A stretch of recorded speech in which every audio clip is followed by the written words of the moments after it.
Welcome to Emerge and Empower Podcast TV, a platform where resilience meets transformation. Here, we amplify voices that have faced trials, trauma, and adversity, stories that inspire hope, healing, and empowerment. Every episode brings raw, unfiltered conversations with individuals who have risen from hardship, embracing faith, strength, and purpose. Join us as we break the silence, uplift one another, and emerge stronger together. New episodes air Wednesdays at 6 p.m. English and Saturdays at 6 p.m. with select Saturdays in Creole for our Haitian audience.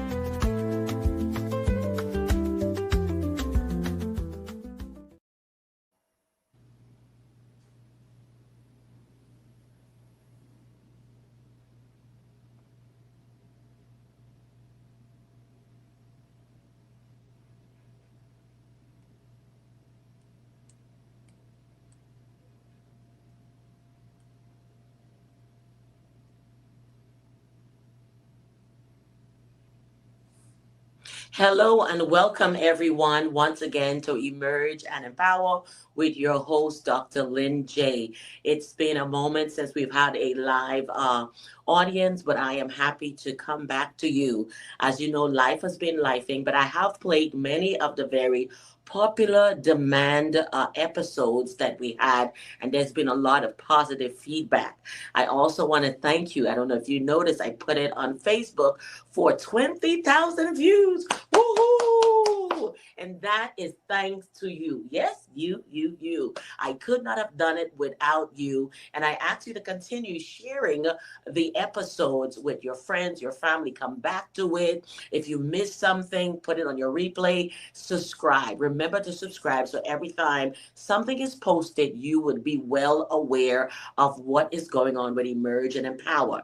And also, as you've been seeing the beautiful cover of the queens that have graced the Emerge and Empower magazine. The magazine is another platform that is still here for you to tell your stories of resilience for your businesses. You can come on, you can place your ads. Listen, we are here to grow with you and share your stories. So if you have a story to tell, you are more than welcome to always join us here on Emerge and Empower.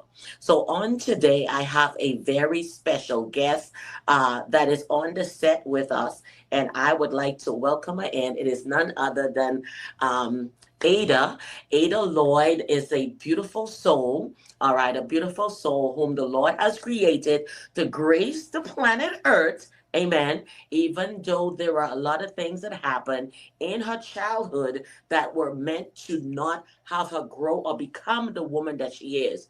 But she indeed has emerged beyond the obstacles, beyond what life has brought her, and has turned her life into purpose. So let's just do a little intro on Ada. Ada, welcome to the set. Say hello to our viewing audience on today. Thank you.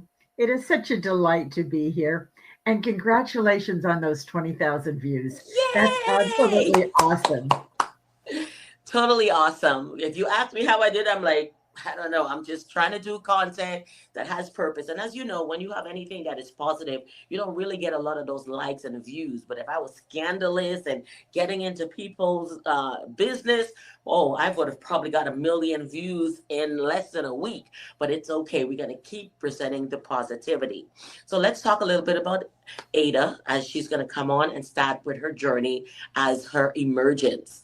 Ada Lloyd is the emotional chain breaker. She empowers leaders and entrepreneurs to achieve a greater success by addressing the hidden emotional barriers holding them back.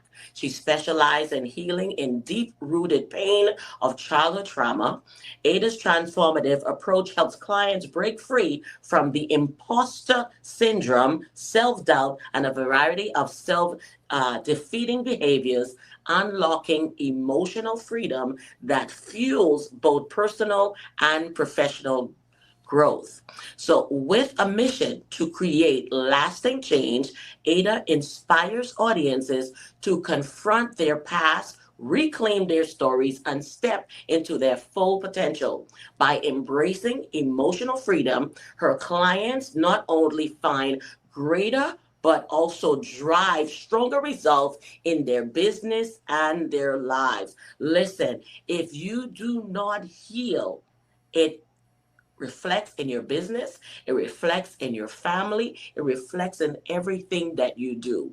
All right. So the journey to healing, if you have not yet begun, should begin today. Today, Ada will be sharing with us her journey, where it all began. But first of all, Ada, let everybody know where you're from, anything that you would like to share, and all of your viewing audience and friends, let them know you are on Emerge and Empower with Dr. Lynn J.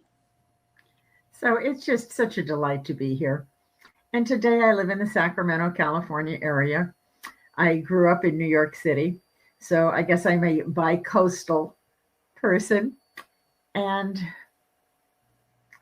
I am just filled with gratitude for actually being here, because approximately 18 months ago, the doctors told me I had 2 days to live. Oh, my. And I am thrilled that they were wrong. I'm thrilled that I can still do what I am so passionate about. And I absolutely believe that one of the reasons my life was spared was so I could continue to do the work that I do. Indeed. Indeed. So 18 months ago, you were told you had 2 days to live. So, Ada, you are a miracle. It was my 7th time in the hospital that year. Wow. It was definitely not the year that was on my bucket list. But you're here to continue to tell your story and your emergence.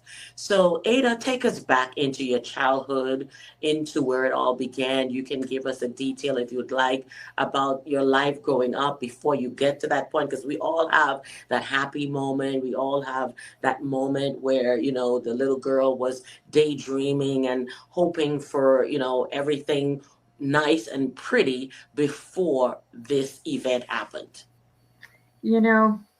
One of the things that is interesting to me is how few childhood memories I have.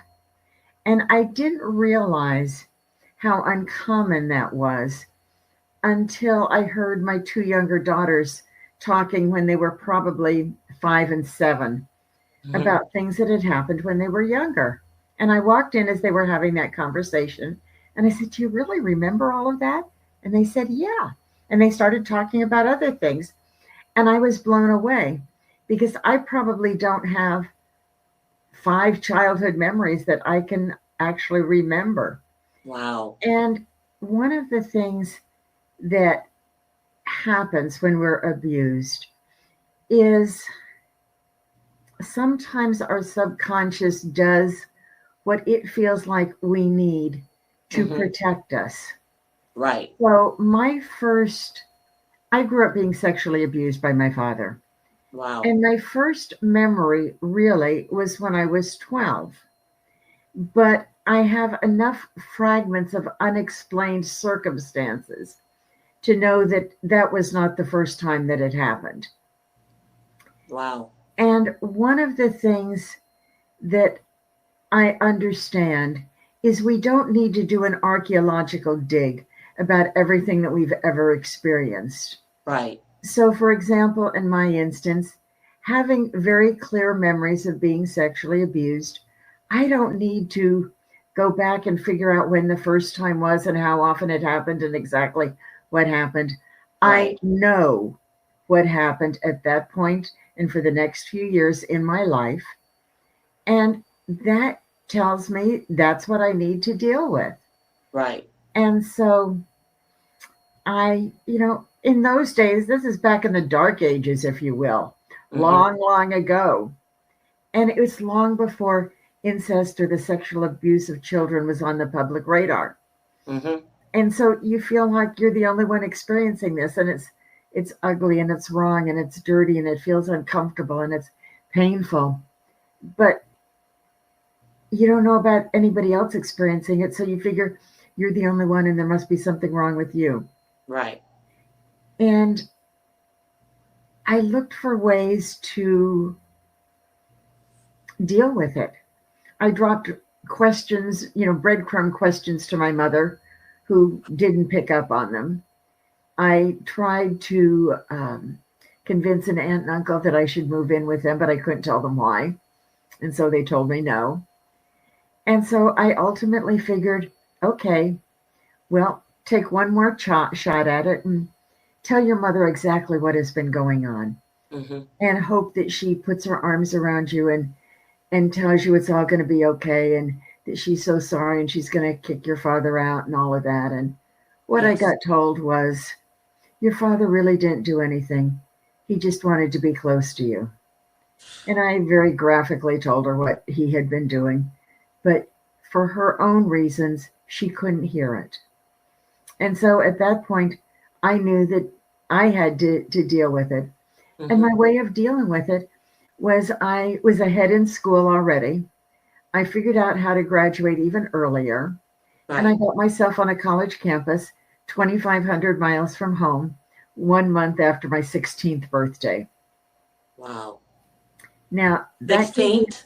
Pardon? You said 16th birthday? 16. Wow. I turned 16 on December 15th, and the 1st of January, I was on a college campus. Wow. And it gave me a sense of physical safety, but I took all the emotional crap with me. And a few years later, I received a life-altering epiphany. And that's generally how I refer to it. But in my heart, I truly know it was personal revelation from a loving Heavenly Father. Right. And it was, you are not responsible for your father's choices, but you are responsible for how you allow them to impact your life. Indeed. There's still nothing out there.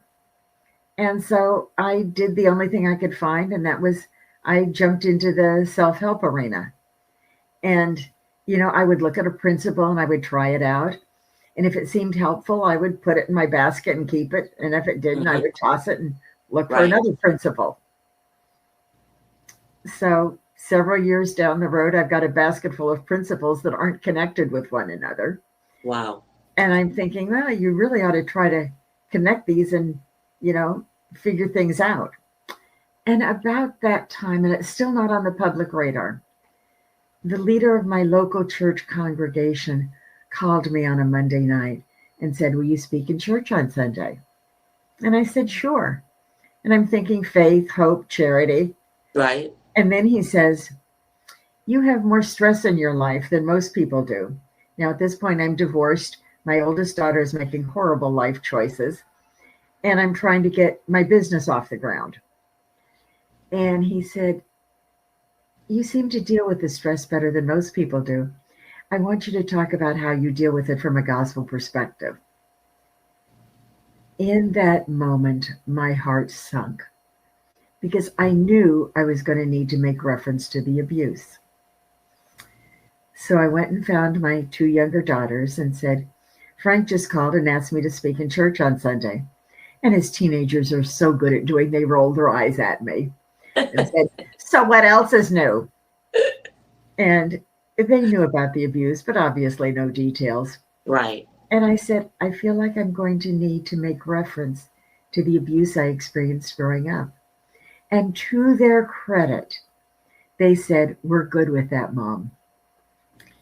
And so on Sunday, as I began speaking, I spoke about the stress that we all experience on a daily basis. The guy that flips you off on the freeway. Right. The boss that's nagging you over who knows what. Mm-hmm. The teenager that rolls their eyes at you. Right. And then I said, we all have uncommon stresses. Things like divorce, delinquent kids, having been sexually abused as a child, health issues, financial issues. I've experienced all of these, and these are the strategies that I have used. And I went on to speak. That was my only reference to the abuse. Wow. Afterwards, I had 3 women come up to me. 2 of them individually laid their head on my shoulders and amidst their tears whispered, I thought I was the only one. The 3rd one laid her head on my shoulders and sobbed and sobbed and sobbed. She couldn't say anything, but I knew, and she knew that I knew. Mm-hmm, mm-hmm. That was the day that I knew that even though my healing was not yet complete, I had an obligation to reach back and light a path forward for those who did not yet know it was possible. Mm-hmm. And so, over the next several years, as I was raising my kids and running my business and living life, Mm-hmm. I did that when I had the opportunity to do so. And then in 2009, it came time to shut down my interior design business and make a transition into working with people full time. But I knew that before I did that, there were some things I needed to finish Right. working on for me. Mm-hmm. And so that's when I created the 7 pillars of a happy and successful life, which I originally created just for me. And those are personal, your relationship with yourself; physical, everything about your health and your body; Mm-hmm. emotional, which is largely about resilience; spiritual, however you define spiritual; professional, whatever brings money into the house; financial, largely about stability and goals; and relationships of all kinds. And how you define success in each of those areas. Not Mm-hmm. what society says, not what mom and dad or anybody else say, Right. but what you say.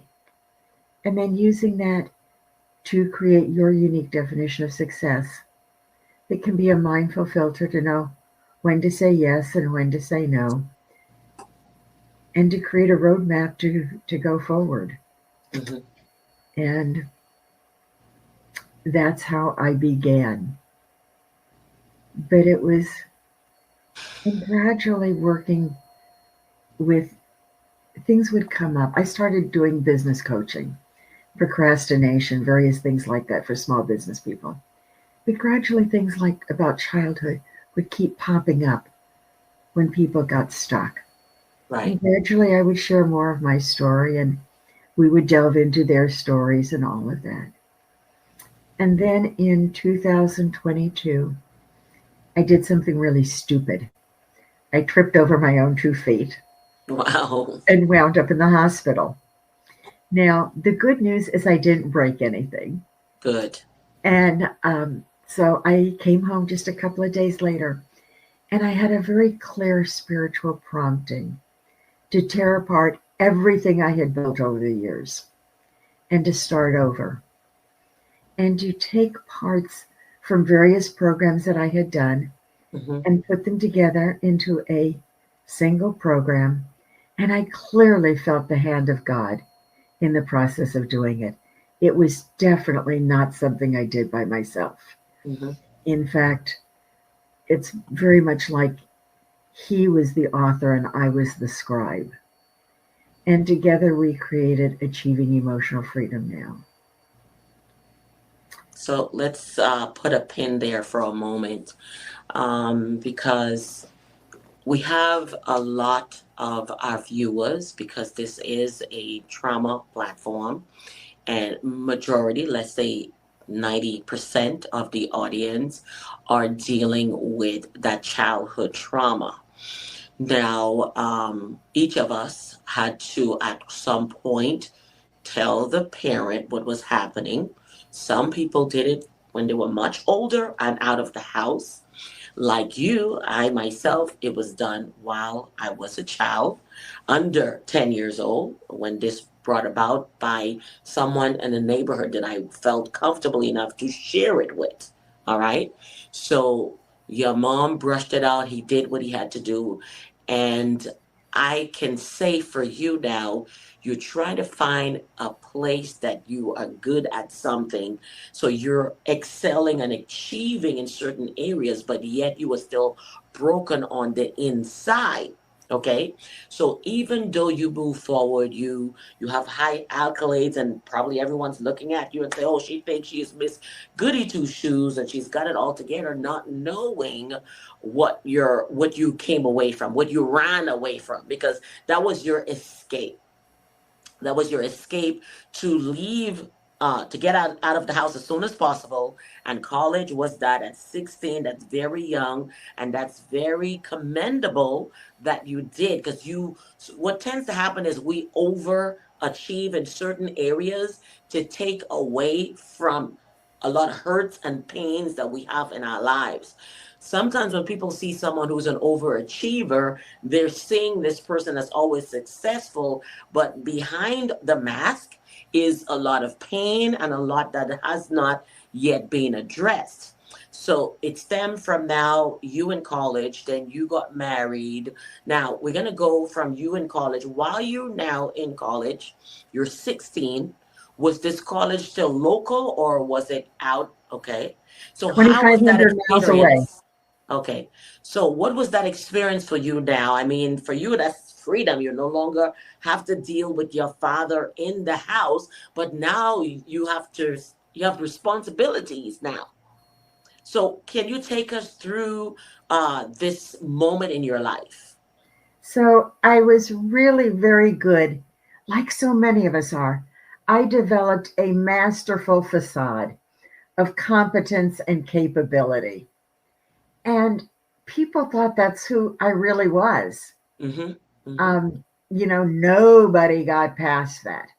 Back here was all the brokenness and the tears and the crying, Mm-hmm. and they just shattered into a gazillion pieces.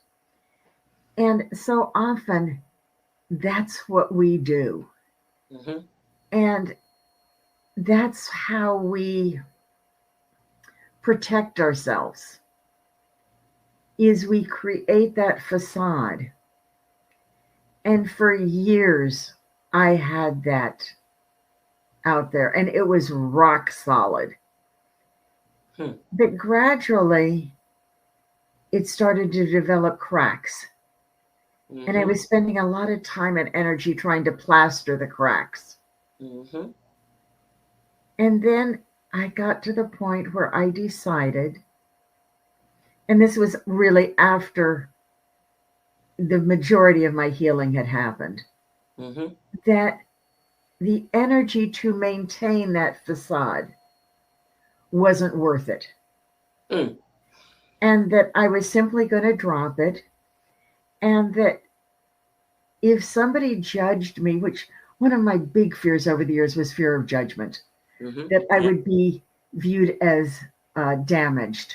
Yes, That that's number one. That's number that one. so that was the huge fear. And there were others, but that was the 800-pound elephant Yeah. in the middle of the room, if you would.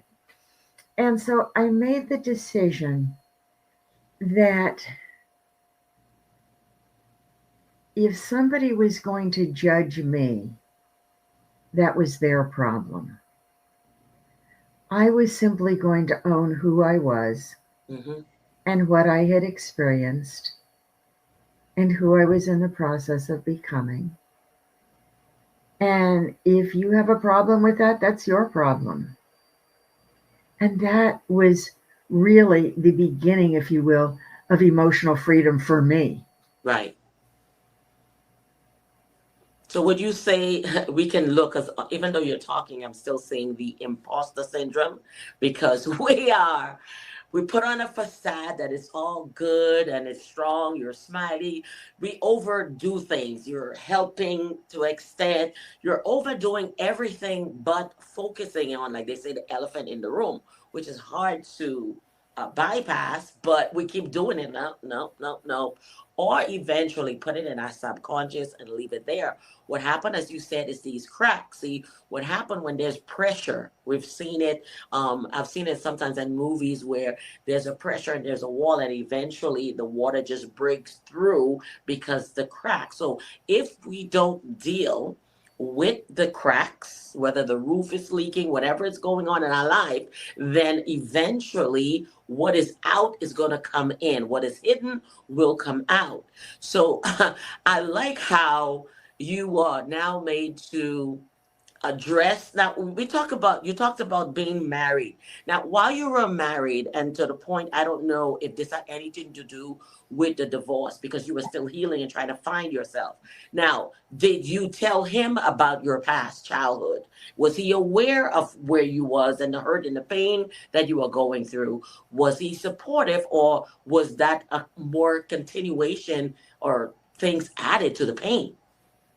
I told him about it after we got engaged, but before we got married. And I Mm-hmm. said, if you can't deal with it, I'll break the engagement. And Mm-hmm. he said all of the right things. But I didn't realize until years later that that's when he withdrew emotionally. Mm-hmm. And during the 20 years we were married, I subsequently described it as like living in an emotional desert. And so much of my healing really happened after the divorce. And the divorce happened about the same time. Well, it happened shortly before that story that I made reference to before, where I was speaking in church. Mm-hmm. Mm-hmm. And so, it still wasn't, on the public radar. Right. And here's the thing, I talk about the symptoms of childhood trauma, which are all the things like self doubt, imposter syndrome, addiction. Addiction so often begins because a child is in pain and they're looking for anesthesia.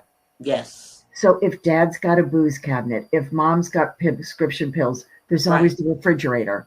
Mm-hmm. Something that is going to anesthetize us to the pain that we don't know how to deal with. Yes. And then that compounds and becomes a way of dealing with stress and a habit and all of that over the years. Mm-hmm. We have all of these symptoms that society looks to deal with. But affirmations won't replace the imposter syndrome. No. No. It's only when we heal the underlying trigger, which is what happened in childhood, Yes. that the symptoms can then be healed. Yeah.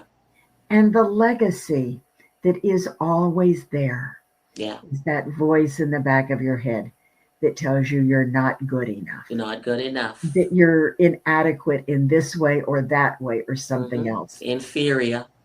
And the thing that my program does is we silence those voices.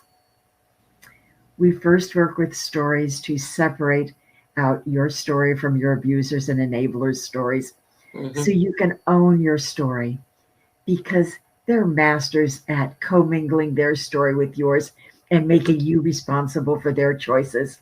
Yes. You're never, ever, ever responsible for somebody else's choice. Never. Never. And so as we separate that, But as children, though, yes, you don't. you don't know You that. think you are. You don't know that. Okay. That's why you become that person, or you believe you're that person you were told that you were Yeah. when somebody was lying to you. Yes.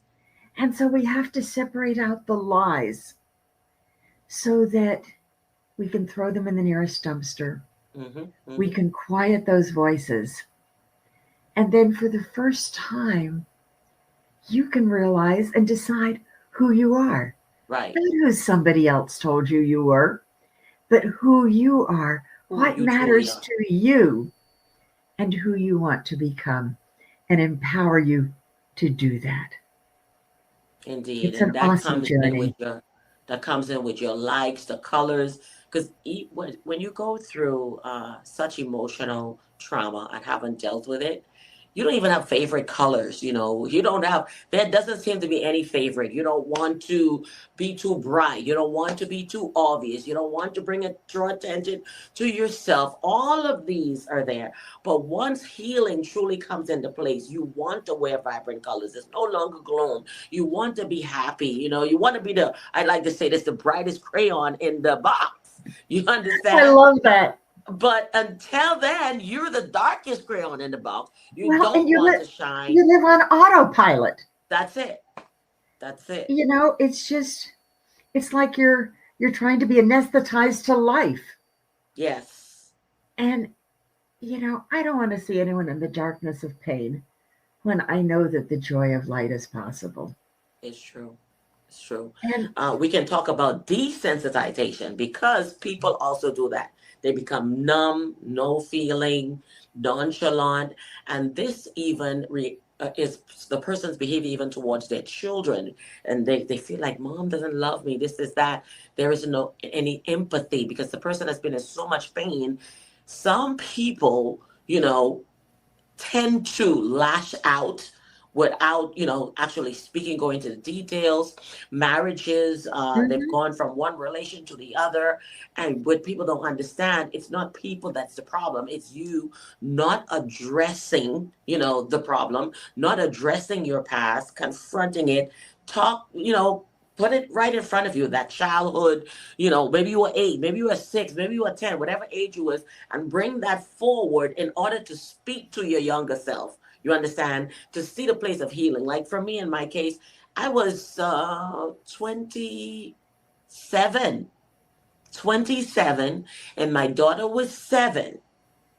And it was not until I had a moment that I saw her 7-year-old innocence for me to realize I was innocent and it was not my fault. That is when I began to heal. You know, abuse is generational. We know this. Mm-hmm. And so there's two reasons it's really important that we break chains. One is so that that person that was abused as a child can heal, but Yes. also so that we break the chains so another generation doesn't suffer. Yes. Now, here's one of the sad things is that, and it's sometimes a positive thing, but in this context, it's very much a sad thing, Sad thing. is Yes. what we grow up with is our normal. Yes. If you look at people who are in domestic violence situations, almost every perpetrator and victim was abused as a child or witnessed violence in the home. They Indeed. are replicating their normal. Yes. They are attracted to their normal. Mm-hmm. We have to break the chain to that normal Yes. and allow them to create a healthier normal Yes. for themselves, or they will wind up cycling through that situation over and over and over again. Yes, indeed. And And it it will be repeats. passed on to another Oh, generation. yes. So that's why I don't like when people decide I'm going to be silent. I'm not going to talk about it. I've spoken to many individuals who sat with me who never said it, never told anything. And the perpetrator kept coming in their home. It was the father, uncle, brother. These people were there. You never told anyone. Nobody can help you because nobody knew anything. And not only that, while you're being silent, this person is still continuing the abuse on your siblings, your cousins, nephews. This is continued until it's addressed. Okay, there are those who are still in fear of, I don't want to be the one to break the family apart. I don't want to be the one. But remember, this person wronged you. Okay, And they that's wronged you and it needs to be handled. That's why we live in a world right now where you can see a lot of hurt people hurting people. and Okay? that's why it's so important that we understand that abusers commingle their story with yours. Mm-hmm. If you tell anybody, you'll be responsible for breaking up the family. Yes, yes. All of those messages. Emotional blackmail. Yes. Now, one of the things that I use as an analogy is, when there's something we don't like, there's a vulnerability that we have that we want to shove it in a closet, lock the door, put a chain around it, and pretend it doesn't exist. But that's as effective as trying to put smoke in a closet and think it's going to stay there. Right. The smoke is going to work its way out under the bottom of the door and around the door frame. And so it is with childhood trauma. We may not see how it's affecting us, but it is. And I would love to share 2 stories with you if we've got time of Yes, 2 we do. We have clients time. Because that before we represent. get to it, once you tell the story, we're going to take a break and then we will go into the whys and the breakdown to help individuals as you've done through your program because we want to introduce that here to the viewers and that will be another way for them to connect with you as well. Thanks so much. So you may continue. The 2 stories. Okay, so they represent the opposite extremes, if you will, of Okay. the kind of issues that I deal with. One is a young woman who came to me through a mutual friend, and she had grown up being physically, sexually, emotionally, mentally, and financially, they stole her babysitting money, abused. When she got herself out of the household, she got into a abusive relationship, which is unfortunately incredibly common. Ultimately, she extricated herself from that relationship, and she got herself into therapy, and she married a really good guy. She had been in therapy for 5 years and nothing had changed.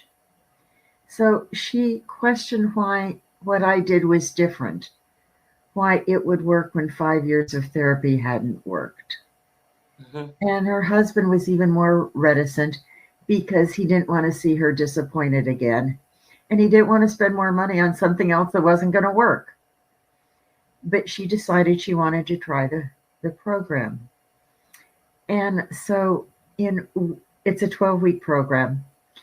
And in week 6, when she came on the call, she had tears streaming down her face.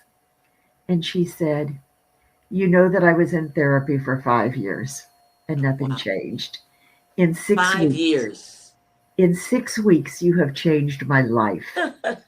At that point, I had tears streaming down my face. Indeed. But that's when I knew that the program that God and I had created truly had the power to create miracles in people's lives, Mm-hmm. beyond what I had ever anticipated, honestly. Right.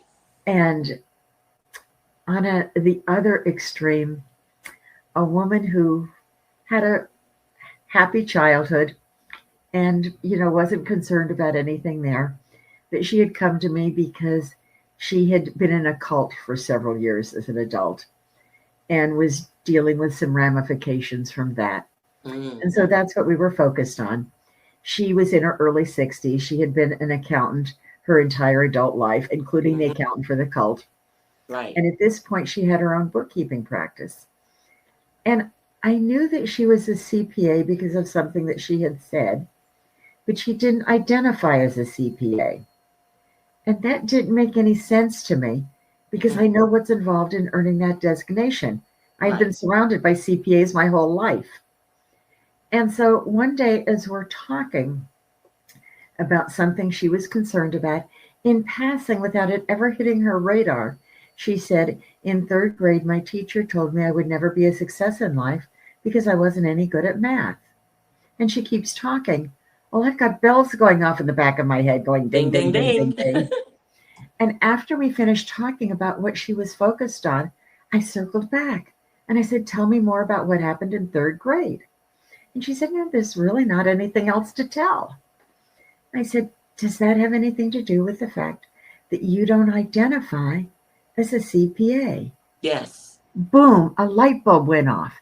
She did not feel worthy of a designation she had earned because of what a bullying 3rd grade teacher had told her 55 years before. So we quickly took care of the bullying, and she went on to change her website and change her marketing and all of that. And when I was speaking with her a couple of months later, she said, "You've done more for my business than all the business coaches that I hired." Wow. And I smiled and said, "Thank you, but I really didn't do anything for your business. I helped you remove a block in your personal life so you could show up as who you are in your business." And we went through the process of silencing that voice that told her she could never be a success in life by confronting it with truth. That's how you prove a lie is a lie. That's it. You confront it with truth. That's And it. so in her case, we started with, okay, we want 10 truths that are going to prove that that's a lie. Right. I said, okay. And she's sort of looking at me like, huh? And I said, well, tell me how you did in math in high school. Well, I got A's. What about in college? I got A's. And you're a CPA? Yeah. And I understand that, and I already knew the answer to this question, but right. I said, I understand that only about 14% of those who take the CPA exam pass it all 4 parts the first time. How did you do? Well, I passed all 4 parts. Have you ever bounced a check? No. Okay, we've got 5 truths. You go now create 5 more. But every time you hear that voice telling you you can't be a success in life, because you're not any good in math. I want you to counter it by saying, no, you're wrong, because boom, boom, boom, boom, boom, and Exactly. list 5 of those truths. And gradually that voice will quiet. Wow, that's And that's amazing. part of what we were talking about a couple of months later, is how that That's voice had amazing. quieted. That's amazing. Because everyone remembers every childhood disappointment, every childhood promise, everything that was negatively said to you, whether it was in passing, believe it or not, it stays there because we let it take a seat. And everything that we're doing is stemming from it consciously or subconsciously. There is always some particular incident as to why, well, I don't know why I am the way I am. But when you go back to when you was a child, you remember, wow. So all of these things happen. I love to go on different sessions and I'm always growing and I'm always learning. The most recent one was a 14-week program. I had to go through it in order to come back and be, an instructor.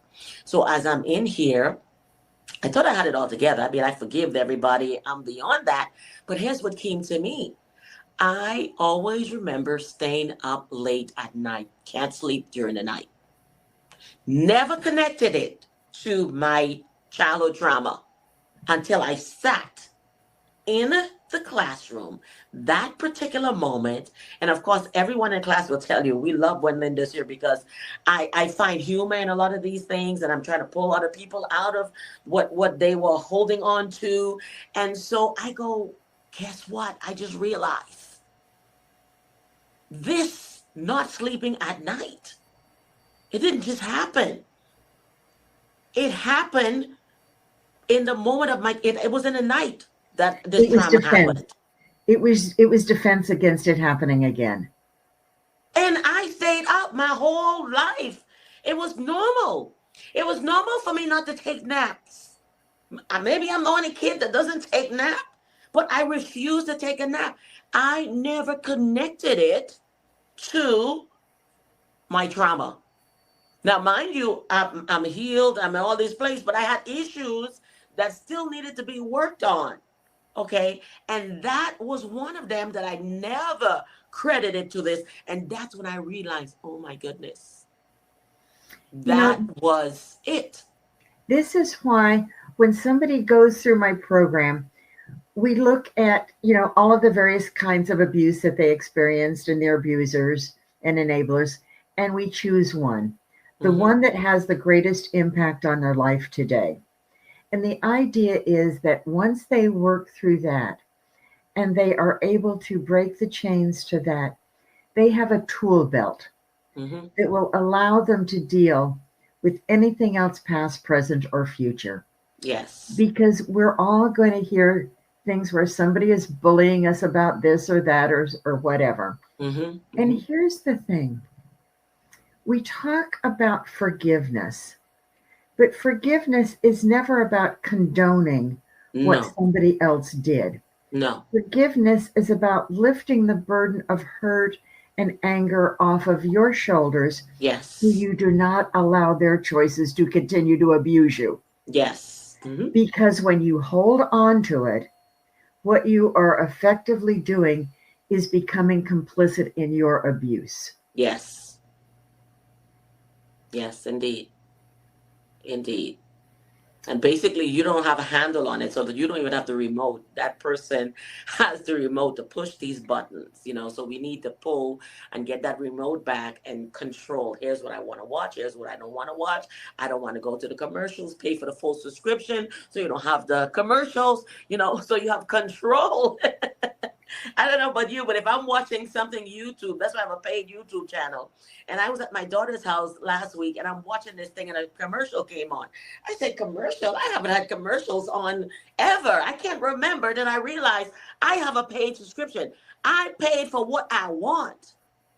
Okay, I won't allow it. I don't want somebody's commercials popping up in the screen. I don't want commercials popping up while I'm listening to music, but I paid for that. I invested into what I want. And this is what a lot of people don't realize. You need to invest in what you want so you don't have all these things intruding and being forced upon you.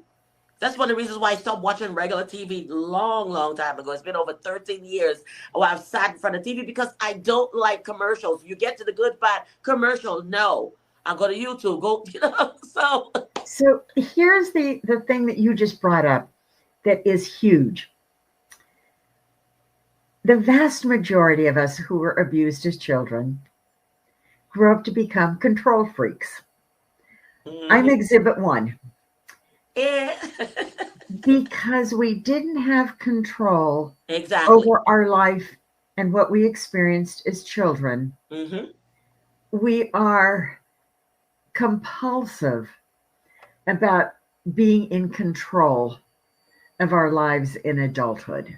Mm-hmm. Mm-hmm. Whether it is something as minor as a commercial, or in my case, is if I am in church, if I'm at the movies, if I'm at the theater, I want to be sitting on the end seat. Me too. I want to know every day. That's me every day. I want to see the door. I don't want my back to the door. We need the freedom, yes, to know that we have the control to escape something that becomes uncomfortable. It's so true. So true. So true. So here's one of the other things that I wanted to mention in regards to something you mentioned earlier. You know, sometimes those bullying statements just kind of roll off our backs. Right. Hopefully they do most of the time. But sometimes they burrow deep into our subconscious. Indeed. Especially when we're a small child. Yes. And it's coming from a parent, a teacher, even a peer or a sibling. Mm-hmm. And it gets buried there. And then we hear something else that reinforces it. Mm-hmm. And something else that reinforces it. And something else that reinforces it. And it builds layer upon layer. Mm-hmm. And those are the places where we tend to be extremely vulnerable. Yes. And that's why it is so important that we understand what happened, that we break the chains so that we can have emotional freedom to be who we choose to be. Yes. Not be who somebody else told us that we were, or not be somebody who is cowering in the corner, afraid that somebody is going to find out something about us that will result in them judging us. Mm-hmm. Mm-hmm. Indeed. Nobody deserves to live that way. Indeed. You are so right. And this is one of the reasons why episodes like this is helpful, because the more you watch, the more you learn, the more you listen, you're always discovering something about yourself. And you go like, wow, it's every day. Like even when you mentioned always wanting the edge seat, I never even thought about that one. But I always want, it has to be the end seat. Or if I'm in a restaurant, I need to see the door. And I know usually they say the guy should be the one facing the door because if there's a danger so they can handle it. But no, I need to see the door. I need to know where the exit points are. I don't know if you're like me. I count the tiles in the ceiling. I count the steps that I walk on. I am so conscious of what I do, that it is very rare that things just pass me. Like, I want to be alert. I want to be sharp in my discernment. All of these is because as a child, you're innocent, right? You're still learning. You're trusting people. And it's the people that you love that has hurt you. That is the worst kind of trauma ever. I'm not saying there aren't any other traumas, but when you trust the person that's supposed to love you and protect you, and that is the person that has abused you, that is like on a whole different level. It takes years. Some people might say, oh, get over it. That is very insensitive. You don't tell someone who's going through pain to get over it. I've heard this enough. I'm tired of hearing your story. Can't you say something else? No, this is their journey, their healing. Okay, let people talk, let people express. But a lot of people are saying the wrong things. Get over it. It happened a long time ago. That person is dead. Da da da da. The pain is still there until they can address it. Like you said, this person was what, 60 years old So to realize. here's the thing about what you're saying is that sometimes a child will tell somebody what's happening and they may be told, oh, that didn't really happen. It's not that big of a deal. Get over it. So Yeah, the child is already feeling diminished by what they've experienced that they don't understand, that yeah. they know just feels dirty and ugly and uncomfortable. Mm-hmm, And then mm-hmm. when somebody tells them it's not that big of a deal or to get over it, it diminishes them further. Yes, yes. It devalues them.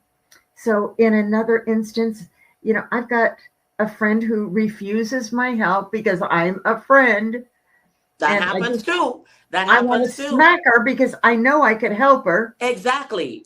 and she's been I dealing can with this for relate. years. But she recently had a situation where she was abused sexually by her brother, Mm-hmm, and there was a family thing that was coming up, mm-hmm, mm-hmm. and her brother was going to be there. And she said something to her mother about how uncomfortable she was about this and that she Mm-hmm, really didn't want to have any comfort, any contact with her brother. Now she's in her late 50s, okay? mm-hmm, mm-hmm. And her mother said, that was years ago. What's the big deal? Why are you still holding on to it? Oh my. So often, the people that should support us and Yes. love us unconditionally abuse us by diminishing our So experiences. that is a form of abuse for those who are watching. Your response Absolutely. is a form of abuse. You're not taking the initiative, not looking into telling them, discrediting what was said, saying time has passed, yada, yada. All of that is also abuse, believe it or not. So your response, okay, adds to that layer. So here's what I want to really make clear to people. We're not talking about living in a place of victimization. Right, Too often today, society celebrates victimization and right, says, because of this, you're not responsible for that. right. I have a favorite quote from Stephen Covey. He said, I am not responsible for my circumstance. Or wait, I am not a product of my circumstances. Mm-hmm, I'm a mm-hmm. product of my decisions. We all have circumstances that we don't like, that were Yes, unfair, that were hurtful, that were whatever. But our choice, our freedom, is how we choose to deal with them. yes. And one of the things that happens so often is that we lose the ability to trust because we have been betrayed in such a significant and traumatic way. Yes. And so we tend to go to one of two extremes. We trust carelessly and we wind up getting betrayed and hurt again. Yes. Yes. Or we, pack ourselves in the closet and we shut ourselves off and we're never going to trust anybody. Yes. And neither one of those are productive. Mm-hmm. We trust by learning to trust wisely. And that means you trust somebody on a superficial level. Mm-hmm. And when you see that honored over a period of time, and you get to determine what that period of time is, Mm-hmm. you can trust them on a little deeper level. Right. But you don't go plunging all the way down. No, to an extent. To an extent. When you see that honored, you can trust them on a little deeper level. You can go as many levels as you choose, as you're comfortable with, but do it Yes. incrementally. When you see that trust honored, that's not a guarantee that you'll never be betrayed again, but that sure puts the odds in your favor that it's Yes. not going to happen.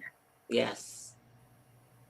It's true. That's how I move about in everything that I do it in increments. I'm going to try this, see if I can trust you. Then I go a little further. And I'm not telling you, this is just me and how I'm viewing you, what you're saying to me, the cues. I'm reading between the lines. Mm-hmm. I'm reading what you're not saying. I'm reading. Listen, I'm like totally investigating.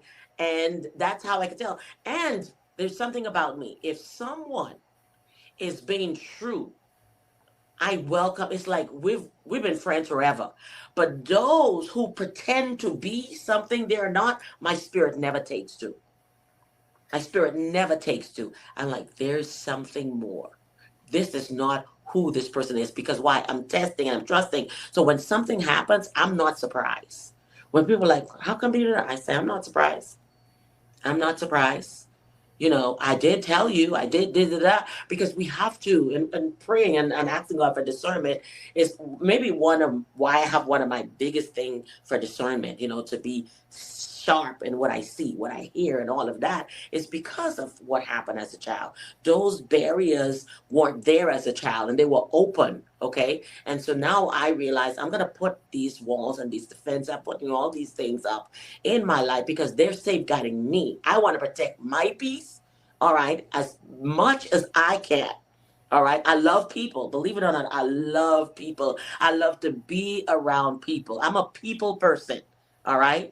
But at the same time, those, like you said, those test levels, oh, yes, You know, they are happening. let me suggest a change in your phraseology.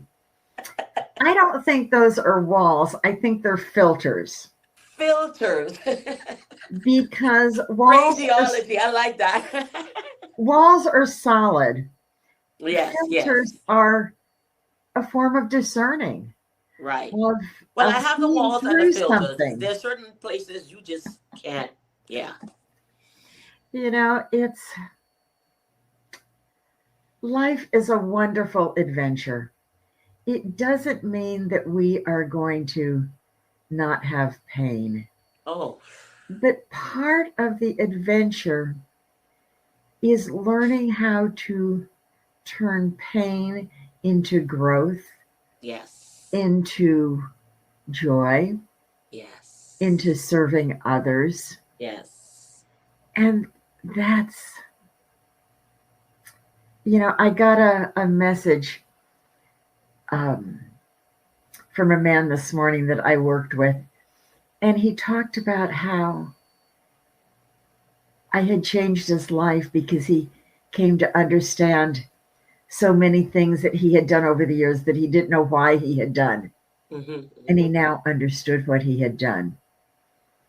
But the thing that just absolutely blew me out of the water is that with that understanding, he is no longer stress eating. And since Christmas, he has lost 50 pounds Wow. at Wow. 73 years of age. Wow. Wow. You know, That's when I beautiful. get when we finish this podcast, I'm going to be working with a client that was in therapy for 20 years for depression. Oh my gosh. In week 2 of my program, she said, for the first time, I feel my depression lifting. And now we're in week 11, and she's a different person. Her countenance is totally, completely different. Wow. Her Wow. energy level is totally and completely different. This is what brings so much Those are joy to great me. testimonials. 20 And years, 5 years. thank you, if the pain that I experienced allows me to have the joy that I have, being a factor in those kinds of changes and healing Mm-hmm. in other people, I can honestly tell you I'm grateful for the abuse I experienced. I say it all the time because I wouldn't be who I am today had I not gone through that. What I wanted to happen again, no. But definitely have grown, and that's why today me, you, and many others have turned their pains into purpose, and it's just to love on individuals. Because I don't know about you, I didn't have someone pouring into me. I didn't have someone believing in me, telling me that they loved me, pushing me along. I was always pushing, said I got to go against the grain, I got to go against the statistic, pushing all my life. You understand? So today we're in a position to want to pull people up. And I like what you said about the people that are your friends who you can help, but they are too close. That's what the Bible says. A prophet is not honored among its people, Yeah. because we rather go to somebody else, probably be in therapy for 5 years, 10 years, 15 years, when all you had to do is sit down, with a friend, okay, and they can actually help you out. But hey, maybe someone's watching today that have that friend in their life. Maybe someone is watching that, maybe it's Ada's friend, my friend, whoever's friend. We are here to help. We are not here to criticize. We are not here to tell your business out on the streets. We are here for your growth, that you grow so much and are so happy that you're giving a testimony. Like when Jesus healed the people, he would say, you don't have to say anything. They go and said, come see a man. He healed me. He did this. The testimonies will speak for themselves. You understand? So, Ada, I truly thank you. And I want to go with those. I think you said it was 7 words. I would like for you to dive us in as we close out on the different, I think you said it was 7, correct? The 7 pillars. 7 pillars. So let's go back to the 7 pillars. And for those who are watching, take note. She will share it in the comment section later, and may it help you.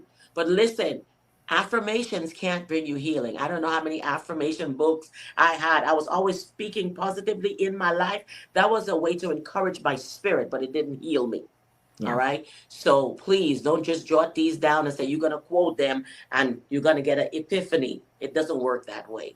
Go ahead, Ada. So the 7 pillars of a happy and successful life are personal, your relationship with yourself. And I want to share something about that, because I was working with a young man several years ago. He was 26, and I was blown away because I rarely work with anybody that young. And I knew he was struggling with that principle. And so I said, okay, if you met another young man and you wanted to get to know him because you thought you might have the basis for a good friendship, what would you do? And he said, well, I would take him to this he was a big networker. I'd take him to this networking event and this. And I said, no. We're not talking about a professional relationship. We're talking about a personal relationship. I knew he loved sports. So I said, would you invite him over to shoot some hoops? And he said, yeah. And then he added 2 or 3 other things that they could do together. Mm-hmm. So I said, so you would spend time and energy getting to know this person? And he said, well, yeah. I said, have you spent the same time and energy getting to know yourself? This pillar is the one on which everything else rests. And it is the most challenging one for people to do, because we talk about aspects of our life, our jobs, our families, our hobbies. We don't talk about the characteristics that are important to us, like honor and integrity. That's what personal is about. Then is physical, everything about your health and your body. Emotional, which is largely about resiliency. Spiritual, however you define spiritual. Professional, whatever brings money into the household. Financial is largely about goals and stability. And then relationships of all kinds. Beautiful, beautiful.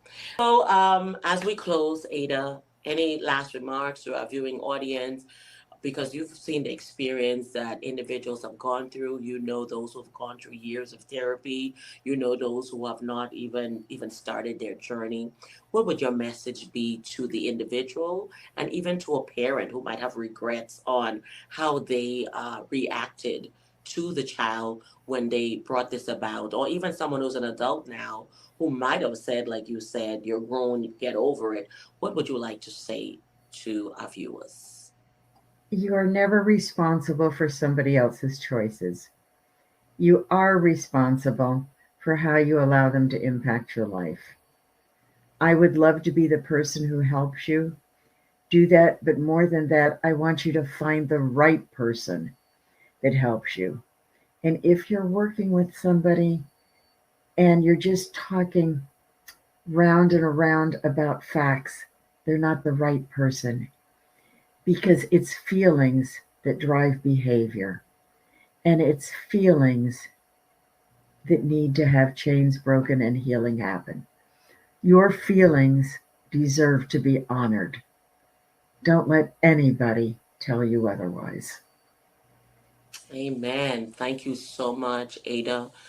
You have been such a beautiful guest here, a very informative guest. And I believe a lot of people have pulled a lot of nuggets from this. A lot of people have a GPS for tomorrow of their lives from this, on how to move forward and to seek the right help.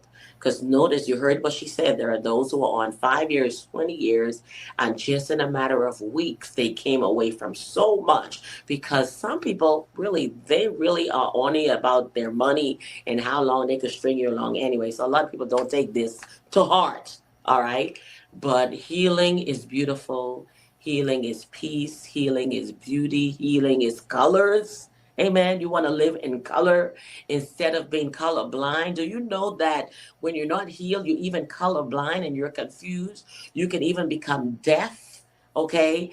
Um, in a spiritual sense, and also almost even physically, because once people have healed, they're like, wow, I can hear better, I can see better. So much of change in your life and transformation. So it is coaches like myself and Ada and many. There are people right in your area, in your network. If you don't want to go to somebody you know, find someone. Pray about the person you go to. Don't just be a number in their list, but to know that you're truly on your journey to healing. All right. We don't want pacifying things anymore. We want healing, okay? Not to pacify, but to truly bring healing to individuals. So, Ada, I thank you once again for being here on Emerge and Empower. And I do believe, everyone, this will not be the last time that she come on here, because there will be some segments where she can come and pour into you. So it's based on your feedback, so we can know what is the areas that you would like for us to spend a little bit more time on. And she'll be more than glad to come. Her links and connection will be in the bio, so that you can be able to connect with her outside of this podcast. So thank you again for being a beautiful audience, and don't forget to subscribe, like, and share. And thank you for being on the set with us on today. Bye-bye.